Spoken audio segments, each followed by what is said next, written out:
Hi friends, మీలో ఎంతమందికి broccoli నచ్చదు? నాకైతే అస్సలు నచ్చేది కాదు. దాన్ని స్టీమ్ చేసుకొని తినాలి అంటే దాన్ని తినడం కన్నా పక్కకు పెట్టేయడం మేలు అనిపించేది. బట్ ఇలా వండుకొని చూడండి, చాలా టేస్టీగా ఎమ్మీగా ఉంటుంది.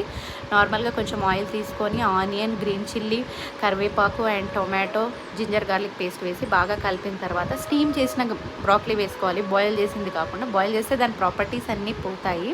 సో స్టీమ్ చేసిన బ్రోకలీ అందులో వేసుకుంటే ప్రాపర్టీస్ ఏం లాస్ అవ్వకుండా తీసుకోవచ్చు. బ్రోకలీ చాలా హెల్దీగా, మన హార్ట్ ఇష్యూస్కి చాలా బాగా పనిచేస్తుంది. ఇందులో anti inflammatory and anti oxidants ఉండడం వల్ల హార్ట్ ఇష్యూస్ రాకుండా చూస్తుంది, కొలెస్ట్రాల్ని కూడా మెయింటైన్ చేస్తుంది. అండ్ ఇందులో ఫైబర్ ఎక్కువగా ఉండడం వల్ల వెయిట్ లాస్కి చాలా యూజ్ అవుతుంది. కార్బోహైడ్రేట్ తీసుకునే ముందు కొంచెం ఫైబర్ తీసుకుంటే ఈజీ డైజెషన్ అవుతుంది. సో అందుకోసం మనం బాయిల్డ్ వెజిటేబుల్స్ తీసుకునే బదులు ఇలా కొంచెం దాన్ని మోడిఫై చేసుకొని తింటే టేస్టీగా ఉంటుంది, హెల్తీగా ఉంటుంది. వెజిటేబుల్స్లో కూడా చాలా ఆప్షన్స్ ఉంటాయి హెల్తీగా తినడానికి. Thanks for watching. Bye bye.